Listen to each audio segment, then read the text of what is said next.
আপনাকে যদি আমি গত 20 বছরে পৃথিবীর সবচেয়ে বড় বড় রেভলিউশনগুলোর একটা লিস্ট করতে বলি, সেই লিস্টে একদম উপরের দিকেই যে নামটা থাকবে সেটা হলো আরব স্প্রিং, বা বাংলায় আমরা এটাকে আদর করে বলি আরব বসন্ত। The Arab Spring. Arab Spring. Arab Spring. Either this is the first Arab revolution of the 21st century. আরব বসন্ত বা স্প্রিং কথাটা এটার সাথে কেন আসছে?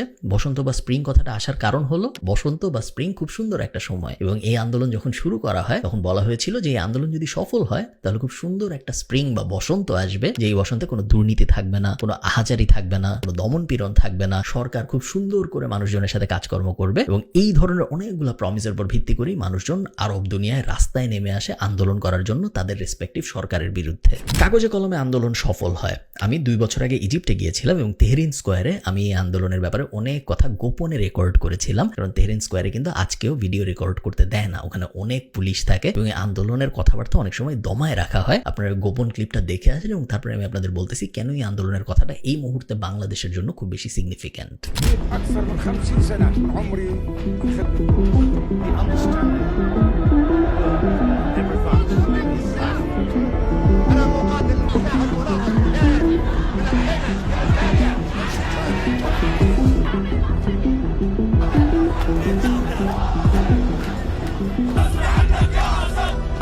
Protests that began 10 years ago in Tunisia. খুব ভয়ে ভয়ে রেকর্ডটা করতে হচ্ছে, কারণ এইখানে এই ব্যাপারটা করা পুরোপুরি আনঅফিসিয়ালি ইল্লিগাল। অফিসিয়ালি কেউ কিছু বলে না, বাট আনঅফিসিয়ালি আপনি যদি আমার পিছনে যে মনুমেন্টটা দেখতেছেন, আমি খুব কষ্ট করে টাঙ্গুল দিয়ে দেখাচ্ছি, ওই জিনিসের ভিডিও করেন তাহলে আপনাকে পুলিশ ধরে নিয়ে যেতে পারে, ক্যামেরা তো নিয়ে যাবে, আপনি অ্যারেস্ট হয়ে যেতে পারেন। এটার কারণ হলো 2010 সালে একটা ভয়ঙ্কর আন্দোলন হয়েছিল, আপনারা অনেকেই জানেন, যে আন্দোলনটাকে বলা হয় আরব বসন্ত বা আরব স্প্রিং ইংরেজিতে অনেকে বলে। আরবে হয়েছিল এবং কি আগের জায়গা থেকে সরে যেতে হলো, কারণ কিছু পুলিশ এসে আমাদের বলেছিল যে ভিডিও রেকর্ড করা যাবে না ওইখানে। এই কারণে আবার একটু সরে দাঁড়ালাম এবং পুরোপুরি প্রিটেন্ড করছি যে আমাকে দেখা যাচ্ছে না, ক্যামেরা অনেক দূরে একজনের হাতে দিয়ে এসেছি যাতে উনি বুঝতে না পারে কেউ যে আমি ভিডিও রেকর্ড করছি। অনেক পুলিশ চারদিকে, এবং ব্যাপারটা একটু অদ্ভুত যে এত পুলিশ এই ব্যাপারটাকে প্রোটেক্ট করার চেষ্টা করতেছে যে এইখানে ছবি তোলা যাবে না বা ভিডিও করা যাবে না। যেটা বলছিলাম, আরব বসন্ত যখন হয় বা আরব স্প্রিং যখন হয়, তখন 4টা দেশে একসাথে আন্দোলন শুরু হয় এবং প্রত্যেকটা দেশের আন্দোলনের কাহিনীটা মোটামুটি একই। সবাই আন্দোলন করে দুর্নীতির বিরুদ্ধে, সবাই আন্দোলন করে বাজে সরকারের বিরুদ্ধে, এবং সবাই ক্ষমতা পরিবর্তনের জন্য আন্দোলন শুরু করে। এবং আফ্রিকার যে 4টা দেশে আন্দোলনটা হয় তারা হলো তিউনিশিয়া, লিবিয়া, ইয়েমেন এবং আমি এখন যেখানে দাঁড়িয়ে আছি সেই ইজিপ্ট।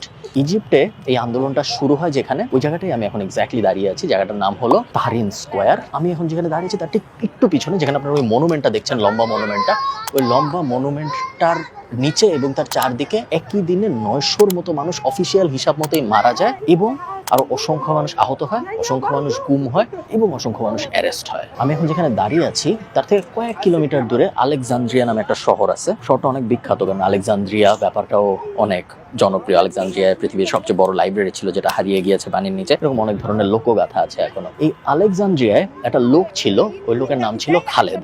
আমার নামের সাথে মিল, আমার নাম খালিদ, ওনার নাম খালেদ।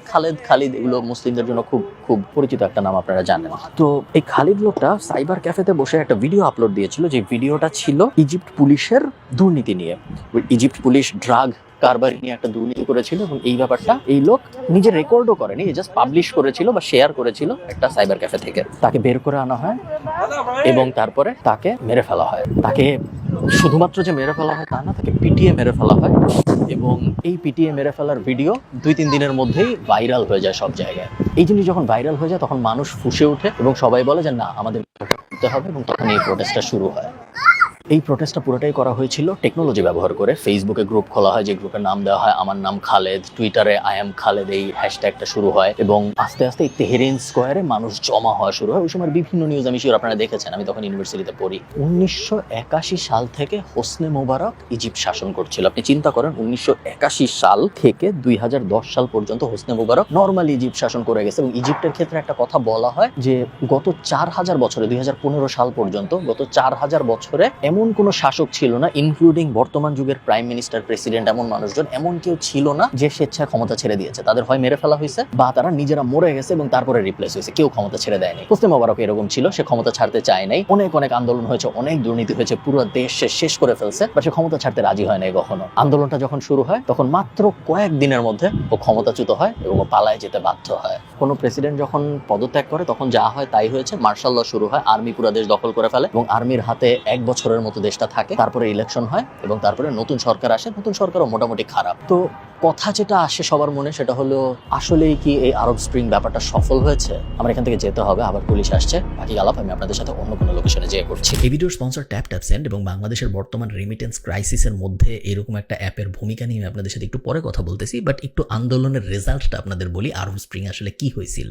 আরব স্প্রিং কিন্তু কাগজ কলমে সফল হয়, যে কয় জায়গায় আন্দোলন হয় সব জায়গায় আন্দোলনকারীরা যা চাইছিল তাই হয়, বাট রেজাল্টটার লং টার্ম এফেক্টটা কি আপনারা একটু দেখেন। তিউনিসিয়ায় স্বৈরাচার শাসন ছিল, আরব বসন্ত হয় এবং স্বৈরাচারের পতন ঘটে। স্বৈরাচারের পতন ঘটার পরে মানুষ ভোটাধিকার ফিরে পায় এবং মানুষ ভোট দেয়। ভোট দিয়ে তারা যাদের নির্বাচিত করে তারা তার পরের 7-8 বছরে এমন দুর্নীতি করে যে তিউনিসিয়ার মানুষ এখন বলে যে আরব স্প্রিং না হইলেই মনে হয় তাদের জন্য ভালো ছিল।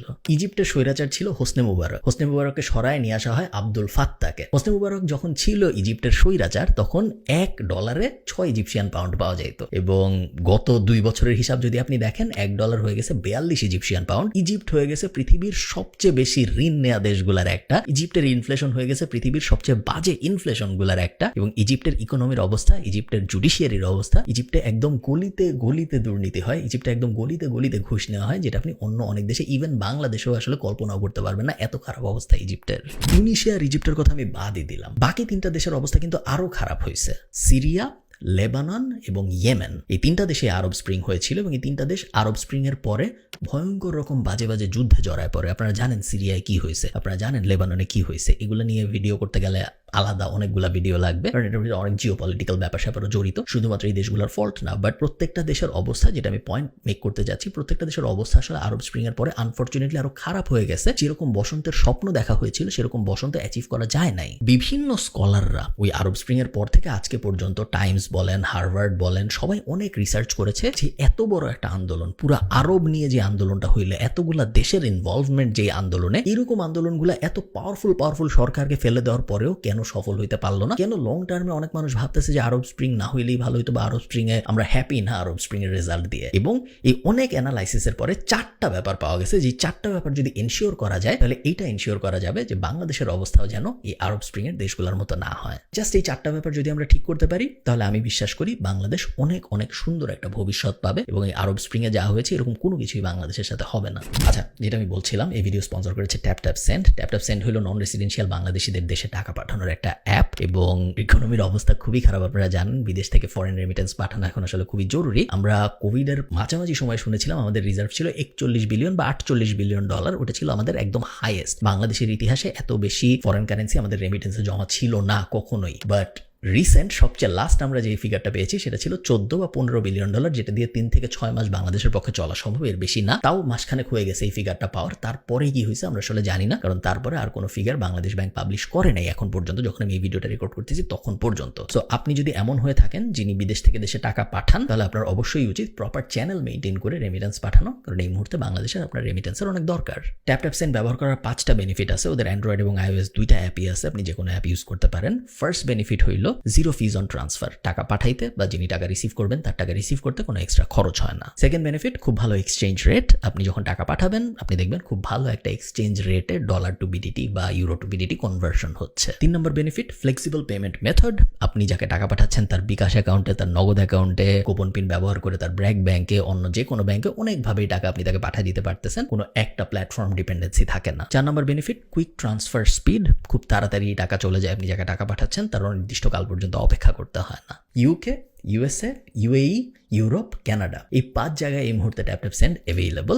আপনি যখন টাকা পাঠাচ্ছেন, আপনি যদি KF কুপনটা ইউজ করেন তাহলে আপনি 10 ক্রেডিট এক্সট্রা পাবেন। তো আপনি যদি $100 পাঠান তাহলে যিনি টাকা পাচ্ছেন তিনি অ্যাকচুয়ালি $110 সমপরিমাণ টাকা পাবেন। Same for euro, same for pound. But আপনি যদি দিরহাম পাঠান তাহলে 100 দিরহাম পাঠাইলে সে 125 দিরহাম পাবে। দিরহামের ক্ষেত্রে একটু বেশি পায়। সো আপনি যদি কুপনটা ইউজ করেন তাহলে ফরেন রেমিটেন্স আসলে একটু বেশি যাবে। সব বিস্তারিত ডেসক্রিপশনে বা কমেন্টে দেওয়া থাকবে। চলুন ভিডিওতে ফেরত যাওয়া যাক। প্রথম কাজ যেটা আমাদের অ্যাবসোলুটলি এনশিওর করতেই হবে, এবং এই কাজ না করলে কখনোই আমরা খুব সুন্দর একটা বাংলাদেশ পাবো না, যে বাংলাদেশের স্বপ্ন আমরা সবাই দেখি, সেটা হলো ফার্স্ট অ্যামেন্ডমেন্ট টাইপ একটা রীতি এস্টাবলিশ করা। দেখেন, আমেরিকা খুব বাজে একটা দেশ হইতে পারে, আমেরিকার অনেক সমস্যা থাকতে পারে, আমেরিকার অবস্থা আমাদের থেকেও খারাপ হইতে পারে, আমেরিকার ল অ্যান্ড অর্ডার অবস্থা আরো খারাপ হইতে পারে, সব আমেরিকা খুবই খারাপ দেশ হইতে পারে, আমেরিকাকে অনেকে পছন্দ করে না আমি জানি, আমেরিকাকে আমি নিজেও খুব বেশি ভালোবাসি এরকম না, সব ঠিক আছে। হাউএভার আমেরিকার খুব সুন্দর একটা ব্যাপার আছে যেই ব্যাপারটার জন্য আমেরিকা পুরা বিশ্বে অনেক বেশি সমাদৃত, সেটা হলো আমেরিকার ফার্স্ট অ্যামেন্ডমেন্ট রাইটস। 1971 সালে যখন আমাদের মুক্তিযুদ্ধ হয় তখন আমেরিকা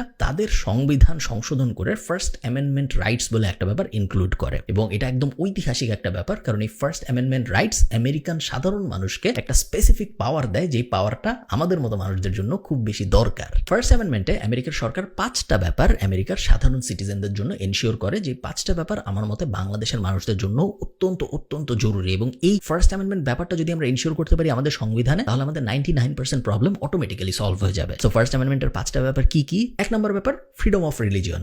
এই ব্যাপারটা বাংলাদেশে অলরেডি আছে, সো এটা নিয়ে তেমন কোনো কাজকর্ম করার দরকার নেই। ফ্রিডম অফ রিলিজিয়নের মেইন বক্তব্যটাই হইল যার যে ধর্ম সে তার ধর্ম শান্তিপূর্ণভাবে পালন করবে, কেউ অন্যজনকে যায় তার ধর্ম পালন করতে বাধা দিবে না, কেউ এসে বলবে না যে তুই এই ধর্ম কেন পালন করিস, তোর তো আমার ধর্ম পালন করতে হবে, এরকম কোনো ব্যাপার থাকবে না, যেটা বাংলাদেশে অ্যাকচুয়ালি অলরেডি আছে। এটা নিয়ে আমাদের তেমন কোনো অনেক জটিল কাজকর্ম করতে হবে এরকম না। সৃষ্টির শুরু থেকেই বাংলাদেশ গত 55-60 বছরে খুব নর্মালি কিছু কিছু ব্যাপার বাদ দিলে যে যার ধর্ম পালন করে আসতে পেরেছে। Second, freedom of press. আপনারা জানেন প্রেসকে বা সাংবাদিকতা এই ব্যাপারটাকে অনেক সময় বলা হয় গণতন্ত্রের মূল স্তম্ভগুলার একটা। আমরা কেন যেন এটা ভাবি যে সাংবাদিকতাকে বা সাংবাদিকদের বা প্রেসকে যদি আমরা ফ্রিডম দেই তার মানে হইল সরকার অপরাধ করবে, সাংবাদিকদের যেহেতু ফ্রিডম আছে তো সাংবাদিকরা এখন এই অপরাধগুলো খুঁজে খুঁজে বের করে রিপোর্ট বানায় জনগণকে দেখাবে যে দেখো তোমাদের সরকার কত খারাপ। ব্যাপারটা কিন্তু অ্যাকচুয়ালি ওইরকম না। আপনি যখন প্রেসকে ফ্রিডম দিবেন, প্রেসের যখন স্বাধীনতা থাকবে, তখন প্রেস পুলিশের ভিতরে দুর্নীতি আছে নাকি খুঁজে বের করবে, সরকারের ভিতরে দুর্নীতি আছে নাকি খুঁজে বের করবে, সাধারণ জনগণের ভিতরে দুর্নীতি আছে নাকি খুঁজে বের করবে, সরকারি অফিসে তো দুর্নীতি আছে নাকি খুঁজে বের করবে, বেসরকারি অফিসেও দুর্নীতি আছে নাকি খুঁজে বের করবে। প্রেস একটা পুলিশ টাইপের কাজকর্মই করে, এবং এই কারণেই প্রেসকে রাষ্ট্রযন্ত্রের খুব একটা অবিচ্ছেদ্য ইম্পর্টেন্ট অংশ হিসেবে ধরা হয়, এবং তাদের ফ্রিডমটা খুব বেশি জরুরি। এই যে ভুল ধরায় দেওয়ার ব্যাপারগুলা, প্রেস যখন ফ্রিডম নিয়ে কাজ করে এবং তারা যখন সরকারকে যায় ফর এক্সাম্পল বলে যে পাসপোর্ট অফিসে তো ঘুষ হচ্ছে, এই বলার ব্যাপারটা, এই ধরায় দেওয়ার ব্যাপারটা আসলে সরকারকেই হেল্প করে ওই ব্যাপারটা ফিক্স করায়, যাতে সরকারের উপরে জনগণ আরো হ্যাপি হয়। সো প্রেসকে আপনি যদি ফ্রিডম দেন, হ্যাঁ শর্ট টার্মে মনে হইতে পারে যে ও তো আমার এই দোষ দেয়, ও তো আমাকে নিয়ে খারাপ খারাপ কথা বলে, বাট লং টার্মে ও আসলে আপনাকে ভালোভাবে গভর্ন করতেই হেল্প করে, এবং এই কারণেই ফ্রিডম অফ প্রেস খুব খুব খুব বেশি জরুরি। Third, right two assemble. আমেরিকার এই ফার্স্ট অ্যামেন্ডমেন্ট রাইটে বলা হয়েছে যে আপনার যদি কোনো দাবি থাকে আপনি সেই দাবি পেশ করার জন্য অ্যাসেম্বল করতে পারেন, আপনার প্রোটেস্ট করার রাইট আছে, এবং এই দাবি যেই দাবি হোক ম্যাটার করে না। আপনারা জানেন, আপনারা অনেক সময় দেখছেন যে আমেরিকা ফ্ল্যাট আর্থ নিয়ে কনভেনশন হয়, যে দুনিয়া আসলে গোল না, দুনিয়া ফ্ল্যাট, এবং এই বিষয়ে যারা একমত তারা বিশাল হয়ে কনভেনশন করে, তারা অনেক সময় সরকারকে দাবি জানায় যে দুনিয়া গোল না, দুনিয়া ফ্ল্যাট, এটা মেনে নিতে হবে আপনাদের। তাদের উপর কিন্তু ধরপাকড় হয় না। এটা খুব আজব একটা ধারণা এটা, বা রিলিজিয়নের ক্ষেত্রে সায়েন্টোলজি একটা রিলিজিয়ন হিসেবে আমেরিকা চালায়, এগুলো সবই খুব আজব আজব এক্সাম্পল হইতে পারে, বাট ওই যে ফার্স্ট অ্যামেন্ডমেন্ট, আমেরিকার সরকার বলে না যে দূর তুই যা এখান থেকে। আমেরিকা বলে যে না, তোমার রাইট আছে অ্যাসেম্বল করার, তোমার রাইট আছে তোমার দাবি দেওয়া পেশ করার, দাবি দেওয়া যত আজগুবি হোক ম্যাটার করে না, তাও আমরা তোমার উপরে গুলি করবো না, তাও আমরা তোমার পুলিশ দিয়ে মারবো না, তাও আমরা তোমার উপরে মামলা দিব না, কারণ সবার রাইট আছে যার যার দাবি পেশ করার এবং অ্যাসেম্বল করার। অ্যামেন্ডমেন্টের 4 নম্বর ধারা যেটা, সেটা হলো right two petition. Right two petition মানে হলো অফিসিয়ালি বা ফর্মালি আপনি যদি সরকারের কোনো কাজে বা সরকারের কোনো এমপির কোনো কাজে যদি আপনি খুশি না হন, এবং আপনার যদি মনে হয় যে এর বিরুদ্ধে আপনার একটা ফর্মাল অ্যালিগেশন দিয়ে একে তার এমপি পদ থেকে সরায় ফেলা উচিত বা একে তার মন্ত্রী পদ থেকে সরায় ফেলা উচিত, আপনি সেটা করতে পারেন এই রাইট টু পিটিশন লটা দিয়ে। এবং fifth, the absolute most important part of First Amendment is freedom of speech. আমেরিকার মানুষ যে পরিমাণ ফ্রিডম অফ স্পিচ এনজয় করে, পৃথিবীর খুব কম দেশই আছে যেই দেশের মানুষ ওই একই রকম ফ্রিডম অফ স্পিচ এনজয় করতে পারে। আপনারা হয়তো বলবেন যে ইউরোপ কি ওরকম ফ্রিডম অফ স্পিচ এনজয় করে না? করে না, কিন্তু আপনি যদি জার্মানি যান আপনি নাৎসি পার্টির অত্যাচারের কথা অস্বীকার করতে পারবেন না ফর এক্সাম্পল। এরকম অনেক অনেক স্পেসিফিক ল টাইপ জিনিসপত্র আছে যেগুলো ইউরোপের বিভিন্ন রিজিয়নে আছে, ইউকের বিভিন্ন জায়গায় আছে, বাট আমেরিকা আমার জানা মতে একমাত্র দেশ যেখানে আপনি একই তালে ডোনাল্ড ট্রাম্প থেকে শুরু করে বারাক ওবামা থেকে শুরু করে রিলিজিয়াস বডিজ থেকে শুরু করে সাধারণ মানুষ থেকে শুরু করে যাকে যা ইচ্ছা বলতে পারেন, যার বিরুদ্ধে যা ইচ্ছা বলতে পারেন, কখনো কথা বলার জন্য আপনার এগেনস্টে পানিশমেন্ট আসে না, এবং এই ব্যাপারটা এনশিওর করে ফার্স্ট অ্যামেন্ডমেন্ট। আচ্ছা, শুধু ফার্স্ট অ্যামেন্ডমেন্ট ইমপ্লিমেন্ট করতে পারলেই যে সব সোনায় সোহাগা হয়ে যাবে এরকম না, আরো কিছু কিছু ব্যাপার আছে যে ব্যাপারগুলো ইমপ্লিমেন্ট করতে পারাটা আসলে খুব বেশি জরুরি যদি আমরা খুব সুন্দর একটা বাংলাদেশ চাই তার জন্য। সবচেয়ে ইম্পর্টেন্ট ব্যাপারগুলোর একটা হলো বিচার বিভাগ এবং আইন প্রয়োগকারী সংস্থাকে সরকার থেকে পুরোপুরি আলাদা করে ফেলা। আমি দেখেছি এই বিষয়ে অলরেডি কাজ হচ্ছে, বাট কতটুকু কাজ হবে আমি জানি না। আইন প্রয়োগকারী সংস্থার ক্ষেত্রে উপদেষ্টা বলেছেন যে পুলিশকে আলাদা কমিশনের আন্ডারে নিয়ে আসা হবে, কতটুকু করা হয় আমরা এখনো জানি না, বাট আমরা দেখবো হয়তো করা হবে। আইন প্রয়োগকারী সংস্থার বাদেও এমনিতে যে আমাদের লোয়ার কোর্ট এবং হাইকোর্ট আছেন, এদেরকেও পুরোপুরি সরকারের প্রভাব মুক্ত রাখাটা খুব বেশি জরুরি, যেন যখন যেই সরকার আসুক সেই সরকার যেন এই লোয়ার কোর্ট বা হাইকোর্ট বা অ্যাপিলেট ডিভিশন বা পুলিশ এগুলোকে ব্যবহার করে তাদের মতের এগেইনস্টে যায়, এরকম মানুষজনদের উপরে যেন দমন পীড়ন করতে না পারে। 3 নম্বর কাজ, সরকারি কাজে সাবজেক্ট ম্যাটার এক্সপার্ট বাড়ানো এবং রাজনীতিবিদ কমানো। দেখেন, এটা একটু ফিলোসফিক্যাল ডিসকাশন হয়ে যাবে আপনার এবং আমার, বাট আপনি আমার সাথে বোঝার চেষ্টা করেন ফিলোসফিক্যাল ডিসকাশনটা কোথায়। বাংলাদেশের সিস্টেমটা বা গণতান্ত্রিক সিস্টেমটা, শুধু বাংলাদেশের না, এই ব্রিটিশ যে সিস্টেমটা, এই সিস্টেমটার মধ্যে একটু সমস্যা আছে। সমস্যাটা কি দেখেন, মনে করেন আমি ঠিক করলাম আমি সরকার গঠন করব বাংলাদেশে, আমি একটা পার্টি নিলাম, মাকলু পার্টি। এই মাকলু পার্টি বাংলাদেশের নেক্সট ইলেকশন লড়বে। সো বাংলাদেশে 300 আসন আছে, 300 আসনের প্রত্যেকটায় আমি আপনাদের মধ্যে থেকে যারা আমার সাবস্ক্রাইবার আছে তাদেরকে একজনকে এক একটা আসন দিলাম, যে যান আপনি এখন নোয়াখালী 1 আসনে বসেন, আপনি নোয়াখালী 2 আসনে বসেন, এবং তারপরে আমরা পুরো দেশে একটা ক্যাম্পেইন করলাম যে সবাই মাকলু মার্কায় ভোট দিন। মনে করেন আমরা জিতলাম, ধরেন আমরা 300 আসনই পাইছি, আমাদের কোনো অপোজিশন দাঁড়াইতে পারেনি, আমরা সবাই মিলেই পুরো একচ্ছত্র অধিপত্য আমাদের সংসদে, আমরা সবাই 300 আসনই আমাদের, ঠিক আছে। সো 300 আসন যখন আমি পেলাম এবং আমি যখন সরকার ফর্ম করলাম, আমি তো হইলাম প্রধানমন্ত্রী তাইলে ওই সরকারের। তো এই প্রধানমন্ত্রী যখন আমি হলাম, এখন আমার সরকার চালানোর জন্য কি লাগবে? সরকার চালানোর জন্য এখন আমার লাগবে মন্ত্রী, সরকার চালানোর জন্য এখন আমার লাগবে প্রতিমন্ত্রী। তো এই মন্ত্রী এবং প্রতিমন্ত্রী আমি কোথা থেকে সিলেক্ট করব? মন্ত্রী এবং প্রতিমন্ত্রী সিলেক্ট করার জন্য আমার হাতে অপশন 2টা। বাংলাদেশ সংবিধান অনুযায়ী আমি টেকনোক্র্যাট মন্ত্রী নিতে পারি কিছু। সো মনে করেন কথার কথা, আমার মনে হইল যে সড়ক ও যোগাযোগে আমার একটা ভালো মন্ত্রী দরকার, যে সড়ক ও যোগাযোগ খুব বুঝে। এখন আমি আপনাদের সবার দিকে তাকাইলাম, যে 300 জন আপনারা জিতছেন, 300 জনের দিকে তাকাই আমি দেখলাম যে এই 300 জনের মধ্যে তো আসলে সড়ক ও যোগাযোগ নিয়ে কাজকর্ম করে এরকম কেউ নাই। এরা তো সারা জীবন রাজনীতিই করছে। এরা সড়ক যোগাযোগ নিয়ে এদের না আছে কোনো পড়াশোনা, সড়ক যোগাযোগ নিয়ে না আছে এদের কোনো এক্সপিরিয়েন্স, না আছে কোনো এক্সপার্টিস, না ওরা সড়ক পরিবহনের কোথাও কোনোদিন কাজ করছে। এদের কোনো একজনকে যদি আমি সড়ক ও যোগাযোগের মন্ত্রী বানাই ফেলি হঠাৎ করে, তারা কিছুই বুঝবে না। তো আমার হাতে অপশন কি, আমি একটা টেকনোক্র্যাট মন্ত্রী বাইরের থেকে এনে ওখানে বসাই দিলাম। টেকনোক্র্যাট মন্ত্রীর কিন্তু লিমিটেশন আছে, আমি চাইলেই 300টাই টেকনোক্র্যাট মন্ত্রী বসাই দিতে পারি না, সম্ভবত 30%, বাট আমি ভুল হইতে পারি। তো একটা টাইম আমার এরকম আসবে যখন আমার এখান থেকেই মন্ত্রী এবং প্রতিমন্ত্রী নিতে হবে। এই সিচুয়েশনটা যখন আসে বাংলাদেশে, তখনই আপনারা দেখেন আইসিটি প্রতিমন্ত্রী হয়, বাংলা বিষয়ে অভিজ্ঞ একজন, বাংলায় সারা জীবন পড়াশোনা করেছেন এরকম একজন মানুষকে ধরে না আইসিটির প্রতিমন্ত্রী বানায় ফেলা হয়। বা সারা জীবন ধরেন অমুক একটা র্যান্ডম সাবজেক্টে পড়াশোনা করেছেন, তাকে ধরে এনে সড়ক ও যোগাযোগ মন্ত্রী বানায় ফেলা হয়। একটা র্যান্ডম মানুষকে ধরে এনে স্বরাষ্ট্র মন্ত্রণালয়ে বসায় দেওয়া হয়। তার কারণ আমাদের রাজনীতিতে সাবজেক্ট ম্যাটার এক্সপার্ট কম এবং রাজনীতিবিদ বেশি। যে মানুষটা এমপি ইলেকশনে জিতে আসেন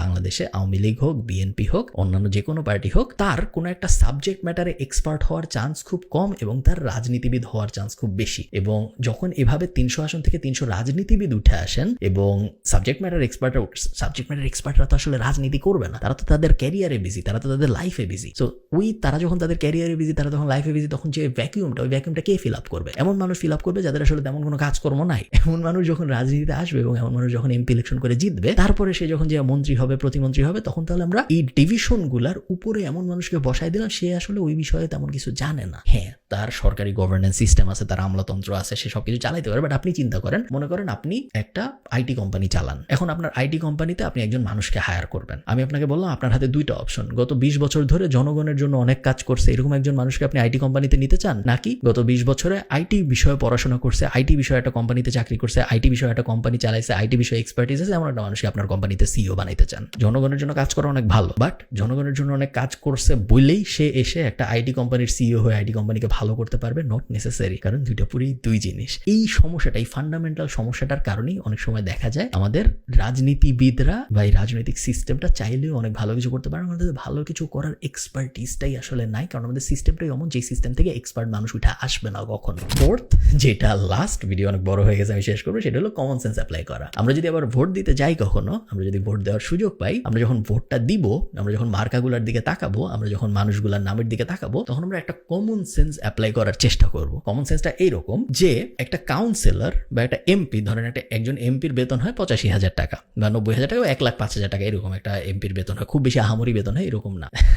আমি ছোটবেলায় জিটিএ ভাইস সিটি খেলতাম। জিটিএ ভাইস সিটি অনেক পপুলার ছিল এবং এটা একটা গেম, আপনারা যারা জানেন না, জিটিএ ভাইস সিটি বেশ পপুলার একটা গেম। তো জিটিএ ভাইস সিটিতে চিট কোড দিয়ে পুলিশ থেকে বাঁচা যাইতো এবং অ্যাম্বুলেন্স নিয়ে আসা যাইতো। তো অনেক সময় অ্যাম্বুলেন্সের ড্রাইভার হিসেবে আমি GTA Vice Cityতে খেলতাম, যে আমার কাজই ছিল আমি অ্যাম্বুলেন্স চালাবো এবং যারা রাস্তাঘাটে অসুস্থ অবস্থায় পড়ে আছে তাদেরকে উঠাবো, উঠায় হসপিটালে নিয়ে আসবো, এবং প্রত্যেকবার একজন অসুস্থ রোগীকে হসপিটালে নিয়ে আসতে পারলে আমাকে $5 বা $10 এরকম দেওয়া হতো, গেম কারেন্সি, অ্যাকচুয়াল কারেন্সি না। তো মানুষ অসুস্থ হইতো, অ্যাম্বুলেন্স চালায় যাইতাম রাস্তা দিয়ে, যাওয়ার পথে আমি 4-5 জনকে মেরে যাইতাম এবং একজনকে ঠিকই বাঁচাইতে যাচ্ছি, বাট এত রাফলি চালাইতাম গেমের মধ্যে যে ওই একজনকে বাঁচাইতে যে 4-5 জনকে মেরে ফেলতেছি, এবং তারপরে একজনকে ঠিকই আমি হসপিটালে নিয়ে আসতাম। তারপর আবার দেখতাম যে যাদেরকে আমি মেরে গেছি তাদেরকে পরের মিশনে আনতে বলতেছে হসপিটালে। এই জিনিসটা আমি এই কারণে বলতেছি, তার কারণ যদি আপনি দূরের থেকে দেখেন জিনিসটা, তাহলে আপনার মনে হবে যে ও কত ভালো, ও একজন অ্যাম্বুলেন্স চালক, ও অসুস্থ মানুষকে হসপিটালে নিয়ে আসতেছে, ও তো ভালো, ও একজন ভালো মানুষ, ওরই আমি ভোট দিব। আপনি যদি একটু কাছের থেকে দেখেন তাহলে আপনি দেখবেন যে হ্যাঁ, ও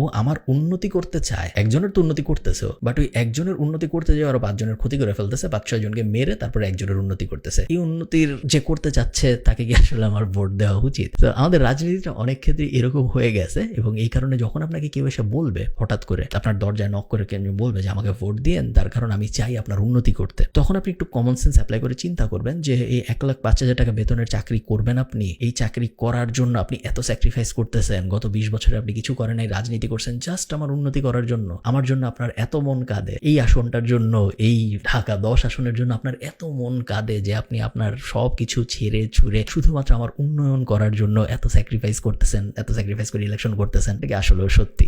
বেশিরভাগ সময় এটা আসলে সত্যি হয় না। বেশিরভাগ সময় মানুষ আমাদের উন্নতি করার জন্য ইলেকশন করে না, বেশিরভাগ সময় মানুষ ইলেকশন করে তাদের উন্নতি করার জন্য, এবং বেশিরভাগ সময় মানুষ ইলেকশন করে পাওয়ারের জন্য। কারণ আমরা ম্যাসলোর হায়ারার্কি অফ নিডস থেকে দেখেছি, power is the ultimate win. পাওয়ারের উপরে আর কিছু নেই। আপনার যত টাকাই থাকুক, আপনার যাই থাকুক নাই থাকুক, আপনি যতদিন পাওয়ার না পাচ্ছেন ততদিন পর্যন্ত আপনি আলটিমেট অ্যাচিভার হইতে পারেন না, এবং এই কারণেই মানুষজন রাজনীতি করে। এই ভুল ধারণাটা থেকে আমাদের বেরোইতে হবে যে মানুষজন আমাদের উন্নয়নের জন্য রাজনীতি করতেছে। ভালো থাকেন সবাই, সবার সাথে আমার দেখা হবে পরের কোনো একটা ভিডিওতে। টাটা।